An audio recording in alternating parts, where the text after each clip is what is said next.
Ô Edilene, então, partindo da fala principalmente da Rita aí, que o Brasil virou notícia no mundo todo, ou seja, o Twitter ou o X, como queiram, ele está sendo falado no mundo inteiro. Esse é o primeiro ponto, ou seja, quando se fala de uma empresa, quando tem alguma briga em torno dela, as pessoas vão procurar, vão saber o que está acontecendo. E isso é dinheiro, né, em última análise. E o segundo ponto, que aí me incomoda um pouco mais, é o Elon Musk falar de liberdade. Me lembro muito bem, quando ele assumiu o Twitter, ele bloqueou a conta de 5 jornalistas que faziam matéria contra ele. Jornalista do New York Times, da CNN, do Washington Post. Ou seja, não é isso tudo assim lutando pela liberdade. Bom dia para você.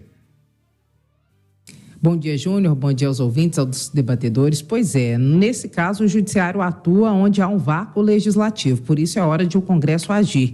É preciso regulamentar a atuação da internet no Brasil. E não só no Brasil, como no mundo. Conforme a Rita disse, essa foi uma manchete internacional, mas em outros países do mundo, que estão muito mais avançados que nós, há regras para a utilização da internet por parte das Big Techs, que são essas grandes empresas que oferecem os grandes aplicativos, como, por exemplo, o WhatsApp, o X, que era o Twitter, o Facebook, tem que ter uma regra de atuação para esse mercado, porque existe o algoritmo, que é aquele cálculo que é feito conforme o que a gente consome. Por exemplo, se você está consumindo um tipo de conteúdo, aquele aplicativo te oferece mais daquele conteúdo. Mas não é exatamente claro como tudo funciona, ou seja, podem te ofertar mais do que querem vender porque há um interesse comercial naquilo, podem te ofertar mais de um lado político do que de outro porque há um interesse político naquilo. Então, tem que existir regras que digam claramente como essas empresas, as Big Techs, como por exemplo a que hoje regula o X, que é do Elon Musk, elas funcionem. Então, como no Brasil não há uma legislação clara sobre isso,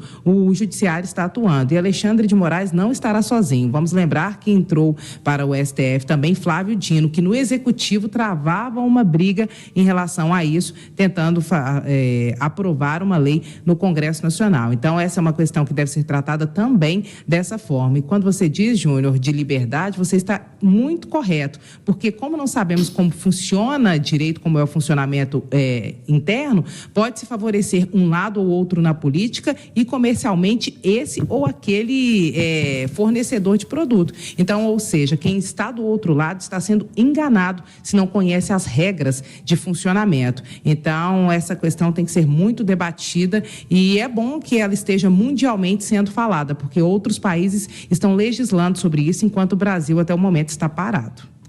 Olha aqui, pessoal, esse assunto vai girar ainda ao longo do dia, a gente volta nesse assunto, mas deixa eu virar a página aqui, porque o torcedor do Cruzeiro é preso por chamar seguranças do Mineirão de macacos durante o clássico de ontem. O caso de injúria racial aconteceu nas arquibancadas do setor amarelo inferior no Mineirão. Segundo a Polícia Militar, Edilene, o caso aconteceu, como eu disse, nesse setor amarelo e os próprios torcedores do Cruzeiro, integrantes do comando Rasta da Máfia Azul, presenciaram e denunciaram o ato à polícia, identificando o autor. Aí, Edilene, eu queria trocar essa ideia com você, porque me parece que a gente tem um passo à frente desse processo, né? A pessoa chama a outra, provoca ou comete um crime de injúria, mas os próprios amigos ali ao redor dele entregam à polícia. Isso me parece que é um passo interessante. É um avanço, né, Júnior? Ainda existe muita gente no Brasil que fala que não tem racismo. Quando qualquer pessoa vai colocar um argumento de raça, não, porque a pessoa foi discriminada por uma questão de raça, a pessoa fala, não, somos todos humanos. Uma conversa muito chata e muito cansativa. E quem fala isso é só branco, porque quem é preto sabe o que é racismo. Então, eu acho que a gente tem que avançar muito, evoluir muito. Já teve um avanço nos últimos anos, mas temos que avançar muito em termos de punição, porque ele existe, racismo existe, ele é cruel, ele é severo. Quando uma pessoa chama outra de macaco, ela quer dizer que aquela pessoa não é gente. E ela acha que ela é maior do que a outra, porque se ela achasse que macaco fosse algo bom, ela não chamava.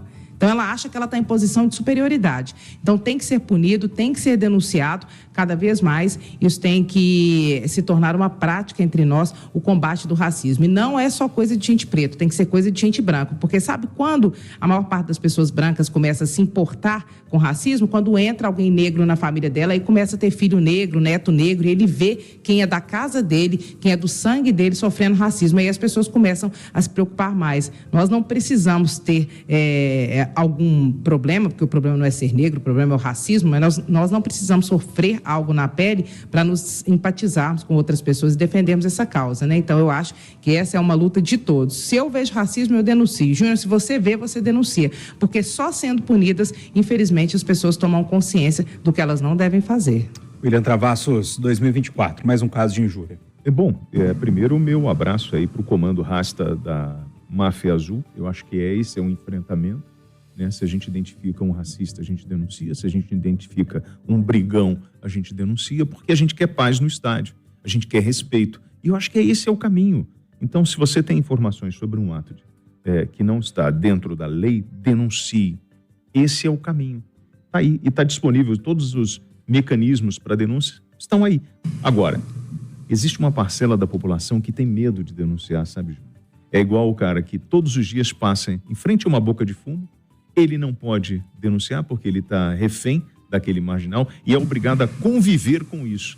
O dia que a gente entender a força que nós temos, como a gente mostrou agora, como a própria torcida, a Máfia Azul, mostrou, a força que ela tem para neutralizar aquilo que não é legal na nossa sociedade, a gente vai melhorar muito como nação.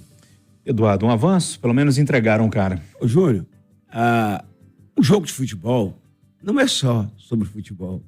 É sempre, principalmente quando é clássico, é sempre uma aula de ciências sociais, Júnior. Para observar.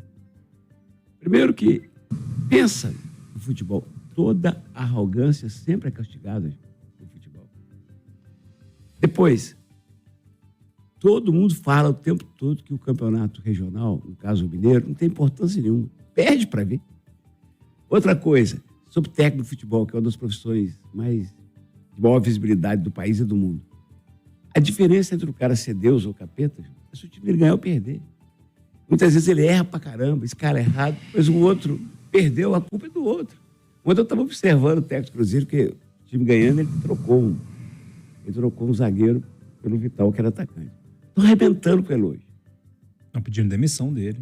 Agora, se ele não faz isso, se ele bota outro atacante como queria e tem a virada, estavam pedindo a demissão dele hoje. Por que ele não segurou o time? E, por fim, e aí vamos para o lado mais interessante, um jogo de futebol separa as pessoas. Sempre separou, Ju.